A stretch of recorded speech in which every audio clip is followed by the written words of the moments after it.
అనాదిగా సాగుతున్న ఆచారం ముసుగులో కొనసాగుతూ లోకం తెలియని పసి బాలికల్ని దేవతకు అంకితం చేస్తూ వారి హక్కుల్ని హరించి వేస్తూ అభం శుభం ఎరుగని వారిని జోగినిగా మార్చే దురాచారానికి ప్రత్యక్ష సాక్ష్యమే ఈ జోగిని జీవితం.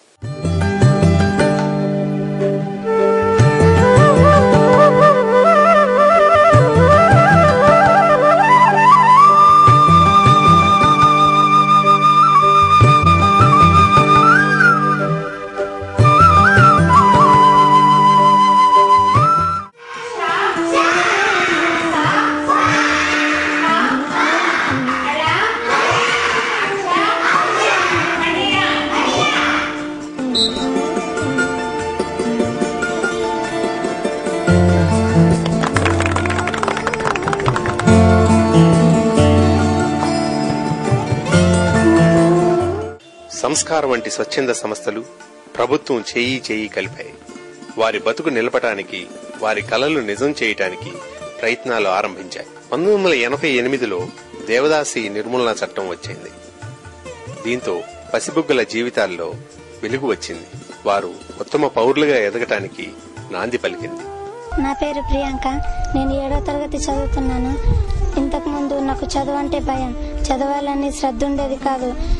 ఇలాగే అల్లరి పనులు చేస్తూ తిరిగేదాన్ని. మా అమ్మ నన్ను స్కూల్కి వెళ్ళమని ఎంత బ్రతిమారినా వినేదాన్ని కాదు. ఇప్పుడు మిగతా వాళ్ళని చూసిన తర్వాత చదవాలనే కోరిక కలిగింది నాలో.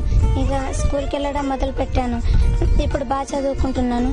మా ఊర్లో చాలా మంది ఇలాగే ఆడపిల్లల్ని ఆచారం పేరుతో బయటకు పంపించడం లేదు. ఇప్పుడు వాళ్ళని కూడా మంచిగా చదివించాలని నా కోరిక. తుమ్మల మీద పిల్ల హోయ్ హోయ్ కొయ్యరమ్మరాగాలే పిల్ల హోయ్. తుమ్మల మీద పిల్ల హోయ్ హోయ్ కొయ్యరమ్మరాగాలే పిల్ల హోయ్. నడుస్తుంటే పిల్ల నా గుండెలకు గుబులాయే మల్లా.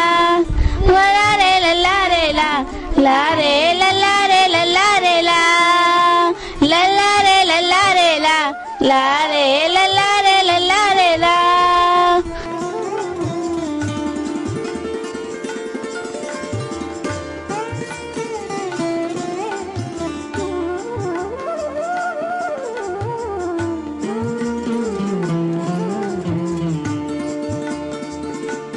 మేము చదువుకునిలేము కానీ మా పిల్లలకు మేము చదువు కోసం బాధపడి మేము స్కూళ్ళల్లో చేరిస్తున్నాం. కొంచెం గరీబోళ్ళు ఉన్నోళ్ళు ఎట్లుంటే అట్లా చదివిపిస్తున్నారు. గరీబోళ్ళము గవర్నమెంట్ స్కూల్ వేస్తున్నారు. బలిమిడికి పట్టిద్దామన్న అంగడిబడి ఇవి ఉన్నాయి కానీ అందులో ఇవి చిన్న చిన్న 3 ఏళ్ళోళ్ళు 4 ఏళ్ళోళ్ళు ఇవి ఒక వచ్చింది. దానికోసం జర బాధపడుతున్నాము. ఎవరసరో అని చూస్తున్నాము. ఆ పిల్లలకి ఆ ఆయమ్మలకు అప్ప చెప్పుకుంటావి మేము అడిలకు పనికి వెళ్ళిపోతున్నాము.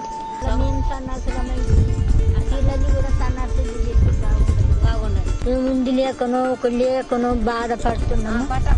అంత చదివిస్తున్నాం. పిల్లల్ని కష్టపడి కైకిలు చేసుకుంటా ఆ పిల్లలకు మేము వాళ్ళు బాగుపడాలని చదివిస్తాం.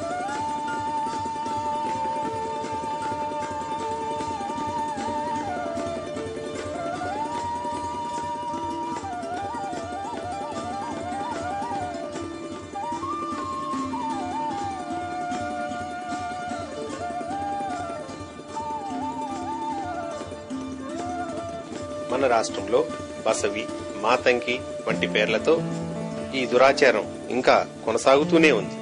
వీళ్ల జీవితాల్లో మార్పు రావాలి. అందమైన బాల్యం వాళ్లు అనుభవించాలి. స్వేచ్ఛ ఒక ప్రాంతానికే పరిమితం కారాదు. ఈ అనుభవం సార్వజనీనం కావాలి. దీనికి మనందరం చేయి కలుపుదాం. వారి జీవితాల్లో వెలుగు నింపుదాం.